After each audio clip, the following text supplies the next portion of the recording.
The Undertaker from Mokvas. 1. Visitor. An annoying, dull sound sneaked into his dream. First he believed it would be a part of it.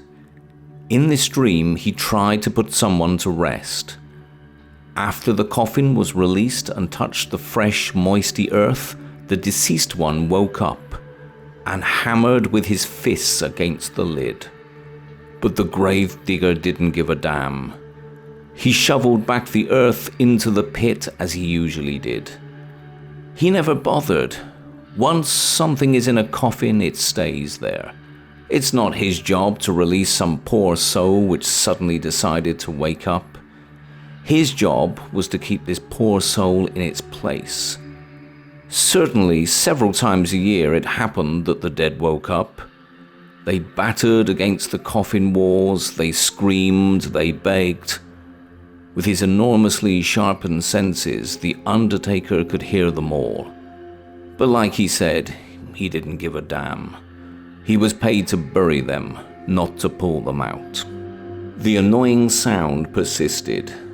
It was definitely not a dream. It was much louder, periodical, stronger and vibrating. No woken soul would ever hammer in such a calm and mighty way like clockwork. Out of sleep, back to consciousness, the Undertaker finally realized that some idiot was throwing stones at the shutters of his house. Through the high fence with razor-sharpened ends of the bars where many who tried to sneak into his graveyard were cut in half. Through the whole distance from the fence to his house. Someone really good at throwing with a nasty supply of rocks. The Undertaker swore, crawled out of his bed, put his rags on, and together with keys he grabbed his shovel. He promised the nightly intruder he would cut his head off, slowly and painfully. And there he stood, beneath a sickening foggy moonlight, outside his kingdom of the dead. The Undertaker observed the ghastly silhouette still throwing rocks. This bastard brought a full car to them and was not aware of his presence. The gravedigger approached nearly invisibly. He was feared for his cunning skills. Noiseless sneaking, for example. Well, not quite sneaking. He had this unpleasant habit of appearing behind someone's back out of nowhere. Not seldom, this someone suffered a stroke and dropped dead, especially when the victim was inspecting the grave hole for some recently deceased relative. In such cases, the Undertaker didn't even bother. He left them where he fell and threw the coffin at him. Due to these reasons, the Undertaker dug his holes a little deeper, just in case. The hooded person throwing rocks sensed his presence. It ceased and loosened the rock out of its hand. Slowly it turned towards him. A woman. Tall, slim, with a solid body used to hard labor. The face quite young, more pretty than ugly. She expected him. "Are you going to use it against me?" She pointed her look at his shovel. Her voice sounded calm and soft, but fearless. "Possibly," he answered darkly. "What do you want?" "Can we talk inside?" she insisted.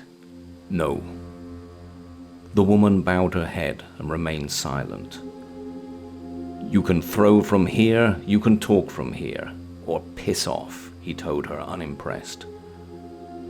"I need someone excavated now," she confessed. The Undertaker threw his shovel onto his shoulder, turned away, and began to walk back to his graveyard.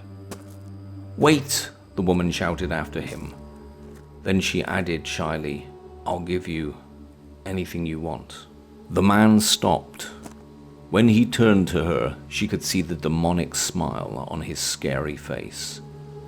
For a few seconds, he examined her.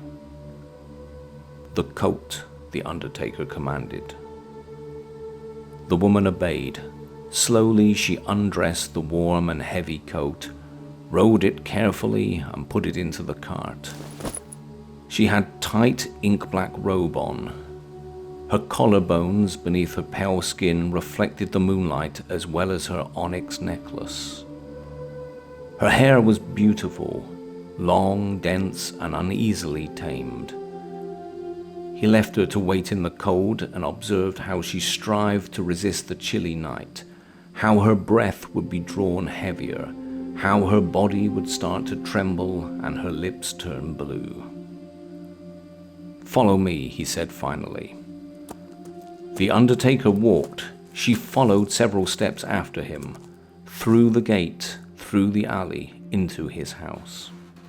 Clothes. He pointed at his bed. She stood in the middle of a large room, dirty, simple, and rustically equipped. She looked around, pretending she hadn't heard him. Then she approached the massive wooden dinner table.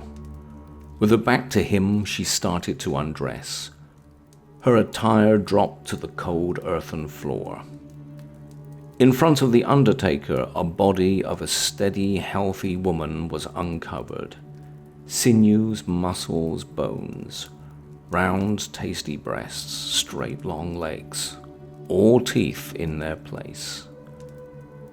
She sat on the table and waited, her body still slightly trembling from the cold, her skin still slightly blue from the chill.